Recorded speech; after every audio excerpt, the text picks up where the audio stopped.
السلام علیکم. ہمارے چینل بیا اور مالا پر خوش آمدید. اگر آپ ہمارے اس چینل پر پہلی دفعہ آئے ہیں یا آپ نے ابھی تک سبسکرائب نہیں کیا تو بیا اور مالا کو سبسکرائب کرنا نہ بھولیے. رباب مجھے ہمیشہ سے ہی بہت بری لگتی تھی. ایک طرح سے مجھے اس کے نام تک سے نفرت تھی، بلکہ یوں کہہ لیجئے کہ میں اس سے نفرت نما حسد کرتی تھی. وہ ہماری بہت دور کی رشتہ دار بھی نہیں تھی کہ تذکرہ ہی نہ ہوتا، اور نہ ہی اتنی قریبی کہ حوالہ ضروری ٹھہرتا. وہ میرے ابو کے سیکنڈ کزن کی بیٹی تھی. وہ میری ہم عمر اور کلاس فیلو بھی تھی. میری اس سے نفرت غیر اختیاری نہیں تھی، بلکہ ہمارے تقریباً سارے گھر والوں کو اس کے سب گھر والوں سے خدا واسطے کا بیڑ تھا اور ان کے خلاف بلا وجہ کی مخاصمت پائی جاتی تھی. بچپن سے لے کر اب تک میں نے اس کا اور اس کے گھر والوں دونوں کا تذکرہ اپنے گھر میں ہمیشہ منفی انداز میں پایا تھا، اور یوں لاشعوری طور پر اس سے نفرت کرنا میرے اولین مقاصد میں سے ایک ٹھہرا. وہ میری کلاس فیلو تھی، مگر میں اس سے بات نہیں کرتی تھی، اور سچی صاف بات تو یہ ہے کہ خود اسے بھی میرے بولنے یا نہ بولنے کی کب پرواہ تھی. وہ اکثر لاپرواہ نظر آتی تھی. جب کبھی میری کسی انجان کلاس فیلو کو ہماری رشتہ داری کا پتہ چلتا تو بے ساختہ تعجب کا اظہار کیے بنا نہ رہ سکتی. ایسے میں ہمیشہ بہت سے لوگوں کا یہ کہنا ہوتا، ہاں اچھا تمہاری رشتہ دار ہے، لگتی نہیں. اور میں ان کے مفہوم و معنی سمجھے بغیر اکڑ جایا کرتی. ہمیشہ یہی خیال ہوتا کہ ہاں روبی اس قابل کہاں. حالانکہ یہ اظہار تعجب مجھ پہ بھی ہو سکتا تھا، مگر نفرت اپنے آگے کچھ سوچنے دے تب نہ. ایسے میں وہ ہمیشہ مجھے کم تر حقیر نظر آنے لگتی. میرے ارد گرد جن لڑکیوں کا ہجوم رہتا وہ کلاس کی نکمی ترین لڑکیاں ہوتی. ایسے میں جب بھی ہماری گفتگو ہوتی ہمیشہ رباب کی ذات نکتہ چینی اور عیب جوئی کا نشانہ بنتی، اور مجھے یہ سب کر کے ایسا محسوس ہوتا کہ دن کے فرائض میں نے اب ادا کیے ہیں. ایک تو میرے گھر والوں کی رباب کے والدین سے چپکلش، دوسرے رباب خود خداداد صلاحیتوں کا مظہر تھی. پورے خاندان میں تقریبات کا آغاز رباب اور اس کے خاندان کی قصیدہ خوانی سے ہوتا، اور اختتام تک انہی کے ذکر کی بازگشت سنائی دیتی رہتی. ایسے میں میرا دل چاہتا کہ یا تو بولتے ہوئے لوگوں کی زبانیں کسی طرح بند کر دوں یا پھر ہاتھ اٹھا کر بھاگ جاؤں. زبانیں تو خیر کیا بند ہوتی، ناچار میں ہی منظر سے آؤٹ ہو جایا کرتی. مجھے یہ کہنے دیجئے کہ اس شدید قسم کے حسد کے جراثیم مجھ میں ننیال سے منتقل ہوئے تھے. میری ماں، نانی اور خالہ کا معمول تھا کہ جہاں مل کر بیٹھ جاتی وہاں پورے خاندان بالخصوص رباب کے گھرانے کی عیب جوئی کرنا فرض سمجھتی. ایسے میں خود اس قسم کی کارنر میٹنگز میں پورے جوش و خروش کے ساتھ شریک ہوتی اور رباب کی بدتمیزی، بد اخلاقی کی وہ جھوٹی داستانیں سناتی کہ الامان. اس غیبتانہ ماحول نے میری نفرت کو اور ہوا دی. نانی، امی، خالہ، کسی نے بھی مجھے یوں برائیاں کرنے سے نہ ٹوکا، اور یوں میں اس سے نفرت میں آگے ہی آگے بڑھتی جا رہی تھی. جبکہ دوسری طرف رباب کی کامیابیوں کا سلسلہ دراز ہو رہا تھا. نصابی سرگرمیاں ہوں کہ غیر نصابی، ہر جگہ رباب کے نام کی گونج سنائی دیتی. کون سی ایسی فیلڈ تھی جس میں اس کے نام کی بازگشت سنائی نہ دیتی؟ کس چیز کی کمی ہے تجھ میں فائزہ؟ اتنی خوبصورت ہے کہ بس. میں اکثر آئینہ دیکھ کر اپنے آپ سے سوال جواب کرتی، نگاہ پڑے تو پلٹنا بھول جائے. مجھے اپنی خوبصورتی کا بہت احساس تھا. تو پھر کیوں ساری ٹیچرز اور کلاس فیلوز رباب رباب کرتی ہیں؟ شکل ہے اس کی نہ عقل. میں کلس کر سوچتی ہوئی آئینے میں دیکھتی اور نہ جانے کیوں اپنے آپ سے نگاہیں چراتی. اگرچہ بہترین صورت کی دولت اس کے پاس نہیں تھی تو کیا ہوا، پرکشش تو وہ بلا کی تھی، اور پھر اللہ نے اسے عقل جیسی نعمت سے نوازا تھا، اور پھر اللہ جسے فضیلت دے اس سے کیا مقابلہ کرنا. مگر جب بھی رباب کو کوئی کامیابی حاصل ہوتی پورے خاندان میں اس کا تذکرہ ہوتا، جس کی باز گشت ہمارے گھر میں بھی سنی جاتی. بات کرنے کی تو تمیز نہیں، انتہائی بد اخلاق ہے. مجھ سے پوچھے کوئی کہ وہ ہے کیا، جل کر ہمیشہ اس کے متعلق کم و بیش یہی بیان دیتی. اپنی سہیلیوں کو بھی اچھی طرح اس سے متنفر کیا ہوا تھا میں نے. میں کیسے وہ دن بھول جاؤں جب مجھے معلوم ہوا کہ ہمارے گروپ کا پہلا رول نمبر رباب حیدر کا ہے. مجھے یوں لگا جیسے کسی نے جلتے توے پہ کھڑا کر دیا ہو مجھے. کئی لمحے تو نفرت کی شدت سے میں بول ہی نہ پائی. تمہیں کیا لینا دینا، اگنور کر دو. میری دوست نسیم نے مجھے سمجھایا۔ میں تو اسے لفٹ بھی نہیں کرواتی، سوچا تھا کالج میں اس کی منحوس شکل کم از کم روز نہیں دیکھنی پڑے گی، مگر یہاں تو گروپ بھی ایک ہی نکلا، چڑیل کہیں کی۔ میں نے دانت ایسے پیسے جیسے دانتوں تلے رباب ہو۔ چھوڑ یار، ایسے فضول لوگوں کے لیے کیا اپنے آپ کو اذیت دینی۔ سدرا نے میرا ہاتھ تھپ تھپایا اور میں سر جھٹک کر ایسے مطمئن ہوئی جیسے رباب کا وجود ہوا میں تحلیل ہو گیا ہو، مگر جو اپنے ہونے سے آشنا ہوتا ہے اس کا ثبوت بھی وقتاً فوقتاً دیتا رہتا ہے، اور رباب تو ہمیشہ سے ہی اپنے وجود کی عارفہ رہی تھی۔ نام تو اس کا رباب حیدر تھا، مگر چونکہ گھر والے رابی کہتے تھے اس لیے ہر ایک کی زبان پر یہی نام چڑھا ہوا تھا۔ اس دن سائیکالوجی کا رزلٹ آیا تھا۔ مس ندرت ممتاز جو کہ ہماری سائیکو کی پروفیسر تھی، بذات خود رابی کا پوچھتے پوچھتے ہمارے گروپ تک پہنچی۔ السلام علیکم ٹیچر۔ ہم سب نے کھڑے ہو کے ادب سے سلام کیا تو انہوں نے سر ہلا کے پوچھا، رباب حیدر کا کہیں پتہ ہے آپ کو؟ انہوں نے یقیناً ہم سب سے پوچھا تھا، مگر میں گویا اندھی گونگی بہری بن گئی اور جان بوجھ کر آتی جاتی لڑکیوں کو دیکھنے لگی۔ سوری میڈم، ہمیں علم نہیں۔ سدرا نے انکساری سے صاف جھوٹ بولا، حالانکہ ہم اسے تحسین کے ساتھ لائبریری کی طرف جاتے دیکھ چکے تھے۔ ویل، انہوں نے مسکرا کر ہمیں دیکھا، اب لائبریری ہی رہ گئی ہے، وہاں دیکھتی ہوں، آپ کو ملے یا نظر آئے تو پرنسپل کے آفس بھیج دیجیے گا۔ وہ کھوجتی نگاہیں دائیں بائیں ڈال کے آگے بڑھی تو میری چھٹی حص نے مجھے کسی انہونی کی اطلاع دی۔ اللہ کرے رابی تو نے کوئی ایسا کارنامہ سر انجام دیا ہو، ایسا کارنامہ کہ بس۔ میں نے خباثت سے کارنامے کے متعلق دعا توقع کی اور میڈم کے پیچھے لپکی۔ Excuse me madam. میں جلدی سے ان کے برابر پہنچی تو وہ رک کر سوالیہ نظروں سے مجھے دیکھنے لگی۔ وہ میڈم، رابی خیریت؟ خیریت ہے بھائی۔ ان کے مطمئن انداز نے میرے اندر آگ اور بھڑکا دیا۔ خوش فہمی جھاگ کی طرح بیٹھنے لگی۔ پھر میڈم آپ اسے آسو امید شاید کوئی کم سنگین کارنامہ ہو۔ میں نے ان کی طرف دیکھا۔ آپ کو تو معلوم ہوگا ہی کہ سائیکو کا رزلٹ آج ہی آیا ہے، پوری تفصیل کے ساتھ۔ رباب نے نہ صرف کالج بلکہ بورڈ کا گزشتہ 20 سالہ ریکارڈ توڑ دیا ہے۔ ویسے بھی مجموعی طور پر سیکنڈ پوزیشن لی ہے، مگر سائیکو کا رزلٹ بہت غیر معمولی ہے، بڑی ذہین اسٹوڈنٹ ہے۔ پرنسپل نے میری بھی بہت تعریف کی ہے اور کہا ہے کہ رباب حیدر کو خود لے کر آؤں، بس اسی لیے میڈم بہت خوش تھی۔ ظاہر ہے کہ کریڈٹ انہیں بھی جاتا تھا۔ میرا شانہ تھپ تھپا کے وہ آگے بڑھ گئی۔ کاش کہ میرے فرشتوں کو بھی پتا ہوتا کہ میری بد دعا یوں رنگ لائے گی تو میں کبھی بھی میڈم کے پیچھے نہ لپکتی، مگر میڈم کب آگے بڑھی مجھے مطلق خبر نہ ہوئی۔ ہوش تو جب آیا جب سدرا نے میرا بازو پکڑ کر تقریباً جھنجھوڑ ڈالا۔ ہوش کرو فائزہ، کیا کر رہی ہو؟ میں جنونی انداز میں زمین پر ٹھوکریں مار رہی تھی کہ سدرا نے مجھے قابو کیا، اور اس وقت تو مجھ پر صدموں کے پہاڑ ٹوٹ پڑے جب میں نے اپنا رزلٹ معلوم کروایا تو نہ صرف انگلش بلکہ سائیکو میں بھی کم پارٹ آئی تھی۔ اگر میں نے رابی سے خود ساختہ مقابلہ نہ لگایا ہوتا تو شاید ایسا نہ ہوتا۔ پاس فیل کی کسے پرواہ تھی؟ پڑھنا میرا شوق ہرگز نہیں تھا، بس ایک ضد کے نتیجے میں پڑھ رہی تھی۔ کالج میں بھی سارا دن گپے ہانکتے تھریڈنگ کرنے میں گزارتی۔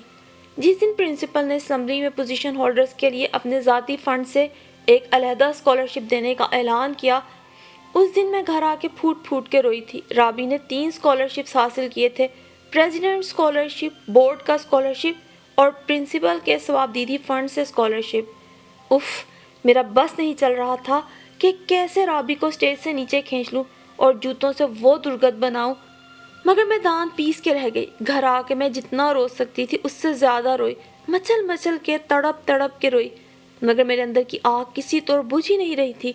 نانی نے آ کر مجھے بہلایا۔ نانی اماں، میں نے اتنی محنت تو کی تھی، پھر بھی میں سسکنے لگی۔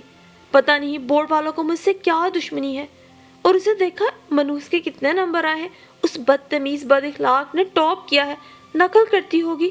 میں پھر چہکوں بہکوں رونے لگی۔ ارے نقل ہی کرتی ہوگی، بڑی تیز ترار ہے، شکل سے نہیں لگتی میسنی کہیں کی۔ نانی نے کڑوا سا منہ بنا کر مجھے سینے سے لگا لیا۔ میں نے برا سا منہ بنایا۔ تو اور کیا، 1 نمبر کی فراڈ لگتی ہے۔ ارے سارا خاندان ہی ایسا ہے اس کا، اتنے نمبر بھلا کون لے سکتا ہے؟ یقیناً نقل کی ہوگی، پیسہ لگا لیا ہوگا۔ نانی بلا شبہ میری محبت میں اس سے زیادتی کر رہی تھی، بجائے اس کے کہ وہ مجھے محنت کی نصیحت کرتی اور رابی کی تقلید کا کہتی مجھے اور متنفر کرنے لگی۔ اس دن شاید ہفتہ یا جمعہ تھا، ٹھیک سے یاد نہیں۔ ہمارا سارا گروپ کالج گراؤنڈ میں بیٹھا، کالج کا ادبی میگزین مخزن دیکھ رہا تھا۔ جیسے ہی میں نے پہلا صفحہ پڑھا، سب ایڈیٹر کی جگہ رباب حیدر کا نام دیکھ کر میں نے میگزین رول کر کے زمین پہ دے مارا۔ سب چونک کے مجھے دیکھنے لگی۔ مائی فٹ! میں نے نفرت سے ہونٹ سکیڑے۔ سمجھتی ہے چوری شدہ کہانیاں لکھ لکھ کے امرتا پریتم بن جائے گی۔ رابی اکثر اخبارات اور رسائل میں لکھتی رہتی تھی، یہ اس کی اضافی صلاحیت تھی۔ خیر، اب لوگ اتنے بھی بے وقوف نہیں، چوری شدہ تو صاف پہچانا جاتا ہے۔ شازیہ نے میری بات سے اختلاف کیا۔ میں نے حسب عادت نفرت سے ہنکارا بھر کر جو منہ موڑا تو سامنے سے رابی ہاتھوں میں کتابیں تھامے سعدیہ کے ساتھ آتی نظر آئی۔ السلام علیکم!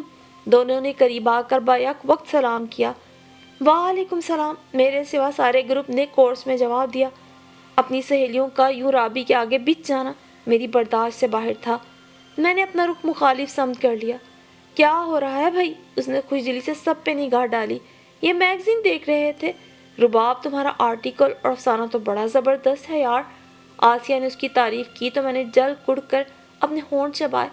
تقریباً سب نے ہی مجھے نظر انداز کر دیا تھا۔ میں اندر ہی اندر بل کھانے لگی۔ الحمدللہ! دلکش آواز ابھری۔ ریاکاری! میں اس کا جواب سن کر ہونٹوں میں بدبدائی۔ سنا ہے تم کہانیاں چرا کر لکھتی ہو؟ شازیہ منہ پھٹ نے وہ بات کہہ دی جو بھی کچھ دیر پہلے میں نے کہی تھی۔ میں گڑبڑا گئی۔ رابی نے مسکرا کر میری طرف دیکھا تھا۔ ارے بھائی، یہ تو بہت بڑا راز تھا۔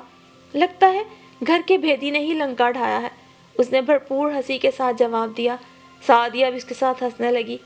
کیسی ہنسی تھی رابی کی، یقین و اعتماد سے بھرپور۔ میں نے دانستہ اپنی نگاہیں درختوں پہ جما دی۔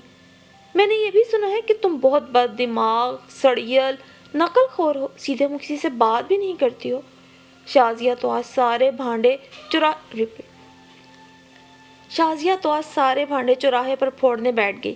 شازیہ ہمارے گروپ میں نئی ضرور تھی، مگر سب کی کیس ہسٹری سے واقف تھی۔ رباب کے متعلق بھی اسے ہم نے بتا دیا تھا۔ میرا بس نہیں چل رہا تھا اس کا اٹھ کے گلا دبا دوں۔ اچھا، ریئلی؟ رباب پھر ہنسی۔ ویسے شازیہ ڈیئر، سنی سنائی پہ یقین تو کرنا ہی نہیں چاہیے۔ وہ کہتے ہیں نا کہ کانوں سنی جھوٹی، آنکھوں دیکھی سچی، اور بعض حالات میں تو آنکھوں دیکھا بھی جھوٹ ہوتا ہے۔ وہ ٹھہر ٹھہر کے بول رہی تھی۔ رہی بات میرے سیدھے منہ بات نہ کرنے کی، تو اب تم خود دیکھ لو، اتنی دیر سے میرا منہ تمہارے سامنے ٹیڑھا ہے کہ سیدھا۔ اس نے شوق سے کہہ کر شازی کو دیکھا تو وہ کھلکھلا کے ہنس دی۔ زمین جگہ دیتی تو یقیناً میں اس میں سما جاتی۔ سعدیہ اور رابی کچھ دیر باتیں کرتی رہی، پھر چلی گئیں۔ اللہ فائزہ، تم کتنی جھوٹی ہو!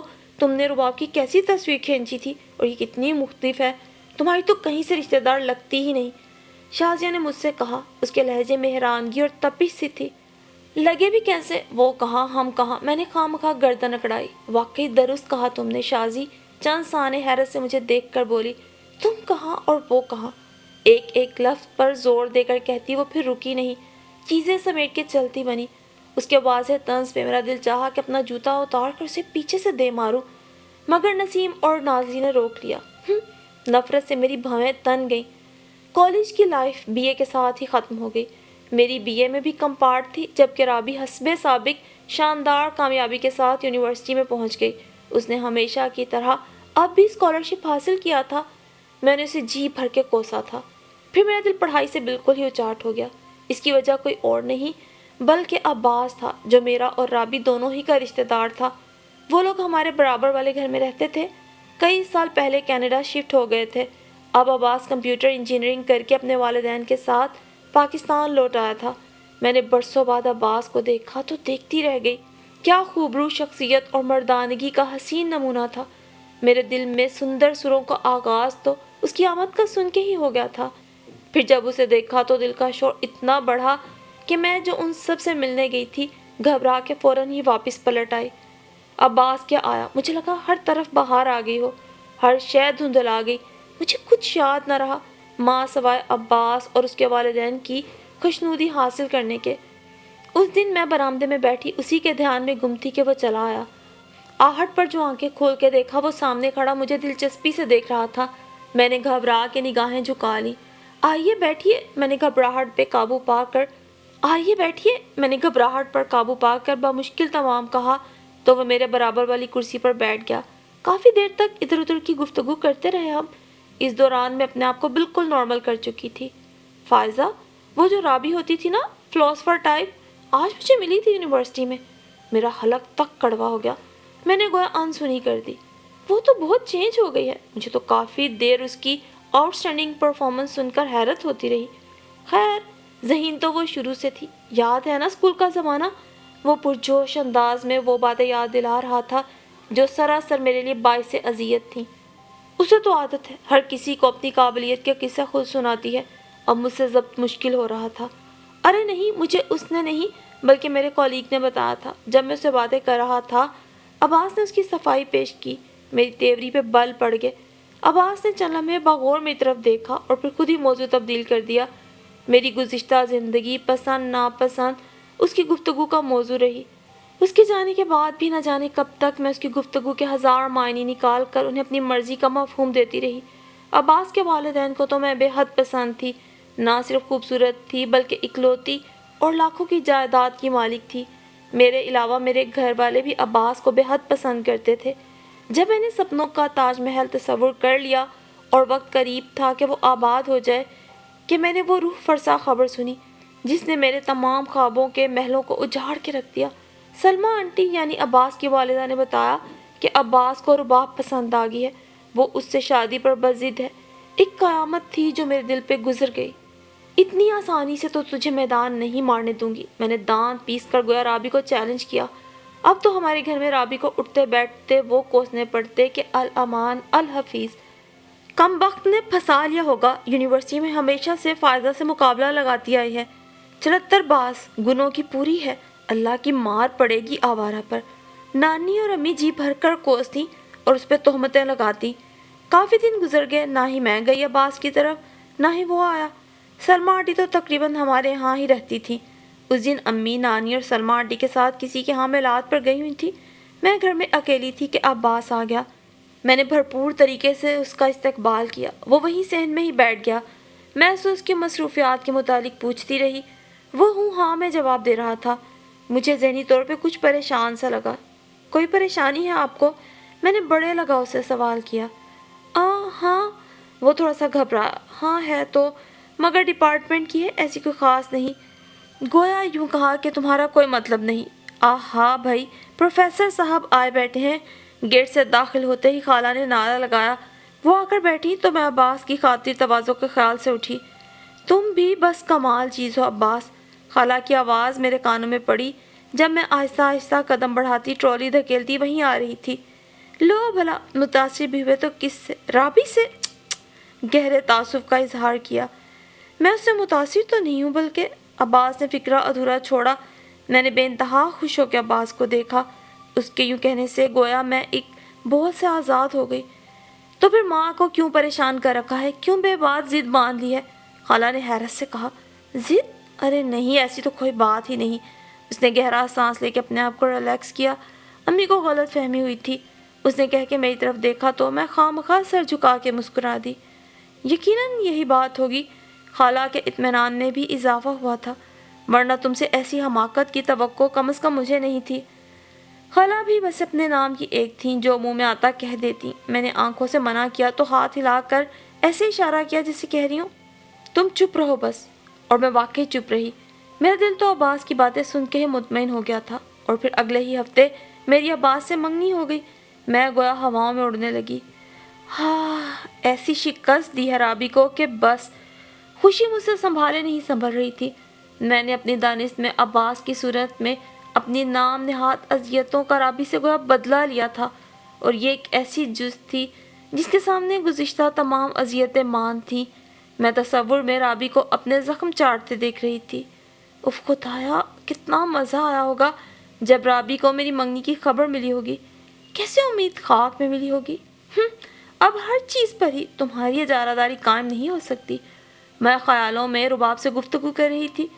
میں خالصاً انکل آنٹی کی پسند تھی، مگر عباس کی گفتگو نے میرے دل سے یہ وہم بھی نکال دیا کہ وہ رباب سے متاثر ہے۔ ویسے بھی نانی کہتی ہیں شوہر پر بیوی کا ہی زور چلتا ہے۔ کیسی رباب، کہاں کی رباب، میں ہیجانی انداز میں کہہ کے لگاتی پورے کمرے میں گھومنے لگی۔ توقع سے زیادہ خوشی بھی انسان کو بے حال کر دیتی ہے۔ یہاں تو عباس کو پانے اور رباب کو نیچا دکھانے کی دوہری خوشی تھی۔ اور پھر میری شادی کے اولین ماہ یقیناً میری زندگی کا حاصل تھے، جب میں عباس کی سنگت میں ساری دنیا کو فراموش کر بیٹھی تھی۔ خوشی، مسرت، شادمانی میرے انگ انگ سے پھوٹتی تھی۔ شاید میں اپنی گزشتہ زندگی کو بھلا دوں، مگر وہ دن کیسے بھول جاؤں جو میری زندگی کا رخ بدل گیا۔ اس دن میں نے خالہ کے ساتھ ڈاکٹر کے ہاں جانا تھا۔ انکل آنٹی ایک ہفتہ قبل ہی کینیڈا کے لیے فلائی کر گئے تھے۔ مجھے اور عباس کو 15 دن بعد انہیں جوائن کرنا تھا۔ ہمارا سیر و تفریح کا بھی پروگرام تھا۔ عباس یونیورسٹی کے لیے نکلے تو میں گاڑی لے کر خالہ کی طرف آ گئی۔ واپسی پر میں بے انتہا خوش تھی، چہرہ خوشی سے تمتما رہا تھا۔ ڈاکٹر نے خوشی کی نوید سنائی تھی۔ میں جلد از جلد یہ خبر عباس کو سنانا چاہتی تھی، اسی لیے خالہ کے روکنے کے باوجود گھر چلی آئی۔ خیال تھا کہ عباس کو فون کر کے بلاؤں گی، مگر پورش میں عباس کی گاڑی دیکھ کر میرا دل خوشی سے بے قابو ہو گیا۔ صاحب کب آئے؟ میں نے استقبال کے لیے بڑھتی نذیرہ سے پوچھا اور فروٹ کی باسکٹ اس کی طرف بڑھائی۔ تھوڑی دیر ہوئی ہے، اس نے بتایا۔ میں تیزی سے بیڈ روم کی طرف بڑھی۔ نذیرہ نے پیچھے سے کچھ کہا مگر میں نے دھیان نہیں دیا۔ بیڈ روم خالی تھا۔ میں تیزی سے اسٹڈی روم کی طرف بڑھی۔ اندر سے باتوں کی آوازیں آ رہی تھیں۔ میں ٹھٹک کے رک گئی۔ شاید نذیرہ نے بھی مجھے صاحب کے دوست کے متعلق بتایا تھا۔ میرا سارا جوش مان پڑ گیا۔ میں گھوم کر لان کی طرف آئی۔ اسٹڈی روم کی کھڑکی ادھ کھلی نظر آ رہی تھی۔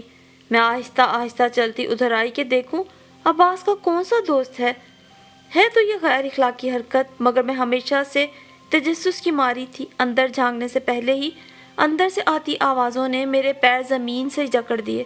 میرے کانوں کو دھوکہ نہیں ہوا تھا۔ میں نے رباب کا نام سنا تھا۔ میں کھڑکی کے ساتھ ایسے چپک گئی کہ دکھائی دیے بغیر اندر کی گفتگو آسانی سے سن سکوں۔ یہ سراسر اخلاقیات کے منافی تھا، مگر مجھے اخلاقیات کا درس کبھی کسی نے دیا ہوتا تب نہ۔ مگر یار عباس، کم از کم میرا تو انتظار کرتے، میں رباب کو سمجھاتا۔ اس کے دوست کی آواز آئی۔ کیا سمجھاتے یار؟ یہی نہ کہ وہ میری بات مان جائے، میرا یقین کرے۔ یار طیب، اسے میرا بھی یقین تھا اور میری محبت کا بھی، مگر امی اور پاپا۔ میں نے لڑکھڑا کر دیوار کا سہارا لیا۔ آنکھوں کے آگے دھند چھا گئی۔ یار، آخری بار میں نے اس کی منت بھی کی کہ رابی میری خاطر ہاں کر دو، بعد میں امی اور بابا خود بخود راضی ہو جائیں گے۔ پتہ ہے کیا کہا اس نے؟ عباس کی آواز میں کھو دینے کا ملال چیخ رہا تھا۔ کیا کہا؟ طیب شاید عباس کا راز نہ تھا اور کافی عرصے سے وہ یہاں تھا بھی نہیں، کیونکہ اکثر عباس فقط طیب ہی کا تذکرہ کرتے تھے، جو یونیورسٹی کی طرف سے شارٹ کورس پہ امریکہ گیا تھا۔ کہنے لگی، سوری عباس، میں آپ کا بے حد احترام کرتی ہوں، اس لیے میں نہیں چاہتی کہ آپ کے حوالے سے کسی کے لیے بھی میں ناپسندیدہ قرار پاؤں۔ آج آپ اپنی مرضی کی شادی کے لیے والدین کو مجبور کر سکتے ہیں، مگر سوچئے کہ والدین کا دل نہیں ٹوٹ جائے گا، اور میرا دل، اس کا تمہیں احساس نہیں؟ میں نے تڑپ کے کہا تھا۔ عباس، بیوی ایک چھوڑ کئی ملتی ہیں، مگر والدین تو دوبارہ نہیں مل سکتے، اور ویسے بھی مجھے یقین ہے کہ آپ فائزہ کے ساتھ بہت خوش اور مطمئن رہیں گے، رباب نے قطعی انداز سے کہہ کے گویا ہر راستہ بند کر دیا تھا۔ ایسے میں طیب، میں کس بات پہ سٹینڈ لیتا؟ امی اور بابا کے کان نہ جانے کس نے ان لوگوں کے خلاف اتنے بھرے ہوئے تھے کہ وہ اس کا تذکرہ سننا گوارا نہیں کرتے تھے۔ یار وہ لوگ بالکل ایسے نہیں۔ نہ جانے لوگوں کو جھوٹ، بہتان، دوسروں کی غیبتیں کر کے کیا سکون ملتا ہے، لڑکیوں کی کردار کشی کر کے۔ مجھے تو ایسے لوگ سخت قابل نفرت لگتے ہیں۔ عباس کے لہجے میں زہر گھلا تھا۔ مجھے ایسا لگا جیسے کسی نے گرم ابلتے کڑھاؤ میں دھکیل دیا مجھے۔ میں سہارا لے کر آہستہ آہستہ زمین پر نہیں بیٹھتی تو کب کی پٹ سے گر جاتی۔ آنسوؤں کی لکیریں آنکھوں سے بہہ کر زمین میں جذب ہو رہی تھیں۔ اب تو یہی سوچتا ہوں کہ میں کینیڈا سے واپس نہ آتا، وہ جو بچپن سے لے کر جوانی تک میرے خیالوں خوابوں میں رہی، کاش مجھے یہاں دوبارہ نہ ملتی۔ وہ میرا نصیب نہیں تھی، مگر دل کو کیسے؟ عباس نے فکرہ ادھورا چھوڑ دیا۔ ریلیکس عباس، بھلا مجھ سے زیادہ تمہارے اس بچپن کے عشق سے کون واقف ہوگا؟ مگر یار اب چھوڑو، اب کیا ہو سکتا ہے؟ طیب نے اسے سمجھایا۔ میں سن ہوتے وجود کے ساتھ سب باتیں سن رہی تھی۔ ہاں، اگر ہونا ہوتا تو پہلے ہو جاتا۔ اسے اپنی بات منوانے کا فن آتا ہے طیب۔ وہ ناجائز کسی بات پہ بحث نہیں کرتی، اور جہاں کسی بات پر اٹک جائے دلائل اور نصیحت سے اگلے کو خاموش کرا دیتی ہے۔ مجھے اس نے قائل ہی تو کر لیا تھا، ورنہ۔ عباس کی آواز میں احترام ہی احترام تھا رابی کے لیے۔ میں نے بمشکل تمام اپنے وجود کو گھسیٹا اور بیڈ پر بے دم ہو کے گر گئی۔ اف، کیسا خود اذیتی کا سفر تھا، نارسائی کا عذاب۔ گرم گرم سیال آنکھوں سے نکل کر دائیں بائیں بہنے لگا۔ سراسر خسارے کا خود ساختہ سودا کیا تھا میں نے، اپنی جان کا زیاں، خام خواہ کی ضد میں عمر بھر کا روگ گلے لگا لیا تھا۔ نقصان تو میرا ہی ہوا تھا، وہ تو کل بھی فاتح تھی اور آج بھی میں محروم تھی۔ آنسوؤں کی روانی میں شدت آ گئی۔ قصوروار کون تھا؟ میرے گھر والے، جنہوں نے مجھے کبھی غیبت اور حسد سے منع نہیں کیا تھا، مقابلے بازی، جلن، حسد، میں خود جو خواہ مخواہ اپنی ذات کے غرور میں مبتلا تھی، یا رباب جس نے میری نفرت کے باوجود کبھی بھی میرا محاسبہ نہیں کیا تھا۔ اف خدایا، کرب اور اذیت کا دور کس قدر طویل ہے، شاید آخری سانس تک۔ میری سانسیں گہری ہونے لگی۔ قصوروار کوئی بھی ہو، نقصان تو میرا ہوا، میری ذات کا۔ الٹے قدموں کا یہ سفر کس قدر اذیت ناک تھا۔ میری سانسیں ابھی سے اکھڑنے لگی۔ میں تو جہاں سے چلی تھی وہیں کھڑی تھی، نہ کچھ حاصل نہ وصول۔ شیخ سعدی کہتے ہیں، حاصل سے کہو مر جائے تاکہ اس کی اذیت کم ہو جائے۔ میڈم ذل ہما فارسی پڑھاتے ہوئے میری نگاہوں کے سامنے آ گئی۔ کبھی کا سنا ہوا حسب حال فقرہ سماعتوں میں بار بار گونجنے لگا۔ ہاں، مجھے موت ہی نجات دے گی اس اذیت سے۔ میں ہڑبڑا کے اٹھ کھڑی ہوئی، مگر ٹھوکر کھا کے نیچے گر گئی۔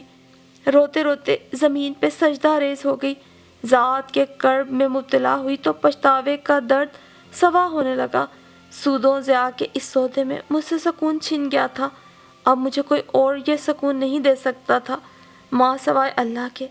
اور وہ مانگنے کے لیے میں نے اپنا سر اپنے حقیقی مالک کے حضور سجدے میں رکھ دیا، جس نے ہمیں قرآن پاک میں واضح طور پر بدگمانی، بہتان بازی اور غیبت سے منع فرمایا ہے۔ اور جو کھیل میں نے ساری زندگی کھیلا تھا، آج اس کا نقصان میں نے ہی اٹھایا تھا۔ جس شوہر کے ساتھ اب مجھے تمام عمر وفا نبھانی تھی، میں یہ جانتی تھی کہ وہ اپنا دل بہت بچپن میں رابی پر ہار چکا ہے، لیکن اب مجھے پچھتاوے تھے تو اپنے کیے کے۔ رابی سے تو اب میرا کوئی مقابلہ نہ تھا، وہ تو ہر لحاظ سے مجھ سے بہترین انسان تھی۔ مجھے تو اب ہر لمحہ اپنی ذات پہ غور کرنا تھا۔ آج تک میں صرف رابی کے مقابلے پہ زندہ تھی، لیکن آج ایک اٹل فیصلہ کر لیا تھا کہ اپنی اولاد کو اپنے نقش قدم پہ نہیں چلنے دوں گی۔ یہ خاندانی نظام جو ہمیں صرف برائیوں پر اکساتا ہے اور ایک دوسرے سے حسد اور جلن میں ہم اپنی تمام خوبیاں پسے پشت ڈال کے بس ہر لمحہ حسد کی آگ میں جلتے ہیں، میں اس طرز حیات کو، اس سوچ کو، اس طرز عمل کو اپنی آنے والی زندگی میں آپ سب سے بھی درخواست ہے کہ میرے لیے اور مجھ جیسی باقی خود سر بھٹکی ہوئی اور خود پسند لڑکیوں کے لیے ہدایت اور بھلائی کی دعا کیجیے۔